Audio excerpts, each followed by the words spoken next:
with the beautiful girl that I met made in Japan. The beauty of her face was beyond my wildest dreams. Shalom, perkenalkan nama saya Jennifer Lestari dari kelas 12 F8 SMA Negeri 2 Sarawangun. Di sini saya akan membuat tugas video praktek khotbah dengan mata pelajaran pendidikan agama Kristen. Baiklah, puji nama Tuhan, renungan pada hari ini saya ambil pada Yesaya pasal 41 ayatnya yang ke-10, demikian bunyi firman Tuhan. Janganlah takut sebab aku menyertai engkau, janganlah bimbang sebab aku ini Allahmu. Aku akan meneguhkan bahkan akan menolong engkau, aku akan memegang engkau dengan tangan kananku yang membawa kemenangan. Saudara-saudara yang dikasihi Tuhan, di dalam kehidupan kita ini tidak ada seorang pun yang benar-benar bebas dari masalah.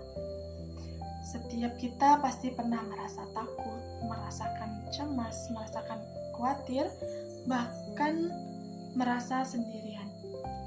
Sebagai remaja atau orang muda, mungkin kita takut akan masa depan. Apakah kita berhasil? Apakah aku cukup baik? Apakah hidupku akan berjalan sesuai dengan harapan? Belum lagi masalah di sekolah, dalam keluarga, atau pergaulan yang kadang membuat kita lelah. Bahkan, ada saatnya kita merasa tidak ada yang mengerti kita. Namun, di tengah semua itu, firman Tuhan hari ini memberikan kekuatan. Janganlah takut sebab aku menyertai engkau. Ini bukan sekedar kata-kata biasa, ini adalah janji dari Tuhan yang hidup. Tuhan kita berkata bahwa hidup kita akan selalu mudah, tapi Tuhan berjanji bahwa Dia akan selalu bersama kita. Itu berarti kita tidak pernah berjalan sendirian. Ketika kita jatuh, Tuhan ada untuk mengangkat kita. Ketika kita lemah, Tuhan memberikan kekuatan. Ketika kita bingung, Tuhan memberikan jalan. Sering kita merasa Tuhan jauh, apalagi ketika doa kita belum dijawab. Kita mulai bertanya, Tuhan, Engkau di mana? Padahal, sebenarnya Tuhan tidak pernah pergi.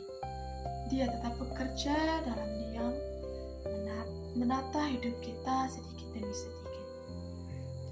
Saudara-saudari dikasihi Tuhan, ada satu hal penting yang harus kita sadari. Rasa takut seringkali muncul karena kita lebih fokus pada masalah daripada kepada Tuhan. Kita melihat masalah kita begitu besar, sehingga kita lupa bahwa Tuhan kita jauh lebih besar. Bayangkan seperti ini, seorang anak kecil berjalan di tempat yang begitu gelap. Ia merasa takut, tetapi ketika ia menggenggam tangan ayahnya, rasa takut itu perlahan hilang. Bukan karena gelapnya hilang, tetapi karena ia tahu bahwa ada yang menjaganya. Begitu juga dengan kita, masalah mungkin tidak akan langsung hilang dari kehidupan kita. Keadaan mungkin belum berubah, tetapi ketika kita sadar bahwa Tuhan memegang tangan kita, hati kita merasa lebih tenang. Tuhan pernah berkata, "Aku akan meneguhkan engkau," yang artinya Tuhan memberikan kita kekuatan dari dalam. Kemudian Tuhan pula pernah berkata, "Aku akan menolong engkau," yang artinya Tuhan tidak akan tinggal diam, Dia akan selalu bertindak dalam kehidupan kita. Kemudian Tuhan pernah berkata, "Aku akan memegang engkau," yang artinya Tuhan benar-benar begitu dekat dengan kita dan tidak akan jauh-jauh dari kita. Terkadang Tuhan tidak langsung mengangkat masalah kita, tetapi Dia memberikan kita kekuatan untuk melewati setiap masalah yang terjadi dalam kehidupan kita. Dan melalui proses itu semua, iman kita dibentuk menjadi lebih kuat.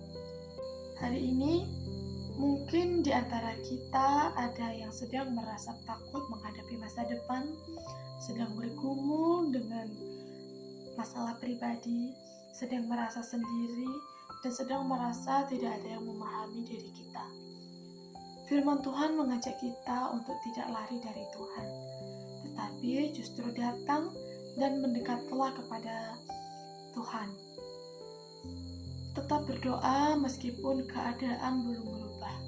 Tetap percaya meskipun belum melihat hasilnya. Tetap percaya meskipun situasi terasa sulit. Karena iman bukan tentang melihat dulu baru percaya, tetapi percaya dulu baru melihat pertolongan Tuhan. Saudara-saudara yang dikasihi Tuhan, jangan biarkan rasa takut menguasai hidup kita. Ingatlah bahwa kita memiliki Tuhan yang setia, Tuhan yang ajaib. Tuhan pernah berkata, jangan takut. Tuhan pernah berkata, aku menyertai engkau. Dan ketika Tuhan menyertai kita, itu semua lebih dari cukup. Mari kita jalani hidup ini dengan iman, dengan keberanian, dan dengan keyakinan bahwa Tuhan selalu berjalan bersama kita. Baiklah, demikian firman Tuhan yang dapat saya sampaikan. Kiranya apa yang saya sampaikan dapat kita aplikasikan di dalam kehidupan sehari-hari, dan kiranya apa yang kita dengar pada hari ini dapat bermanfaat bagi kita semua. Saya mengucapkan terima kasih dan shalom.